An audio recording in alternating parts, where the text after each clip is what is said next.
Well, I think one of the things that was very noticeable during the campaign was the amount of time and publicity given to blatant astroturfing. What is AstroTurf? It's a perversion of grassroots, as in fake grassroots.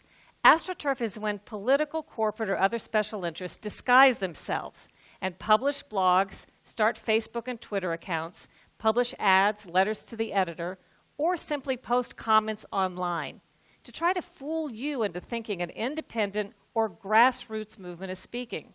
And that's what the Vote No Borders campaign was. BBC News has learned of an alternative No campaign, which calls itself No Borders. BBC News put out a 5 or 6 minute piece about a new grassroots No campaign organisation called Vote No Borders.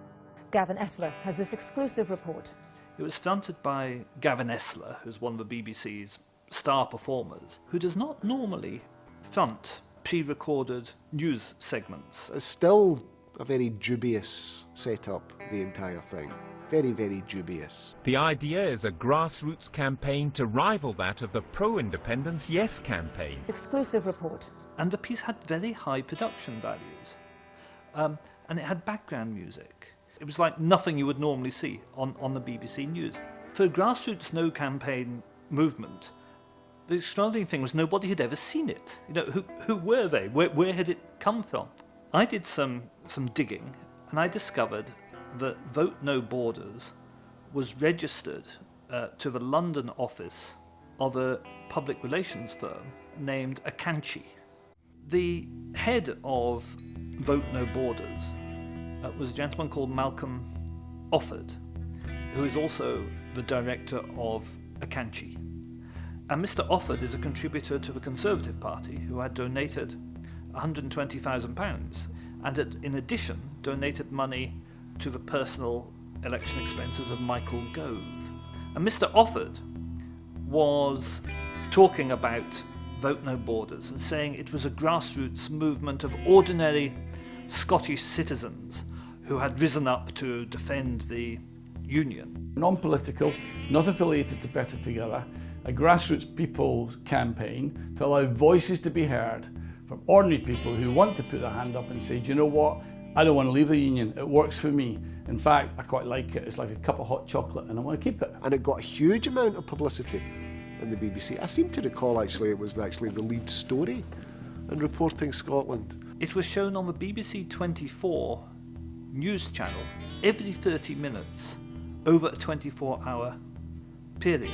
It wasn't just on the BBC dedicated news channel, it was on every single BBC news bulletin, both UK and Scotland, all day.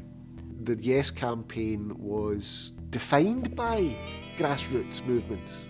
There was a huge amount of grassroots activity and it never got a tiny fraction of the same coverage. So here you have a PR company which is paid by governments and is in receipt of money from the UK government, which is producing this so-called campaigning organisation. Non-political. Which did not in fact exist. It actually had no members and no branches.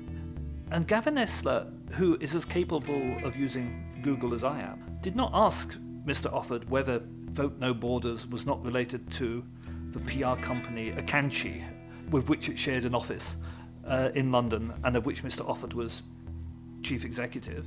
He did not ask Mr. Offord how many members and how many branches does Vote No Borders actually have. Instead, he just asked him simple pat-ball questions to enable him to portray this totally false vision of this new grassroots campaigning movement. That is just absolutely appalling journalism. It's not journalism, it's a peddling of state propaganda. You have this British state and Israeli state-funded organisation putting out pro-unionist propaganda which is made and paid for by the BBC and then pumped out absolutely all day, again and again and again.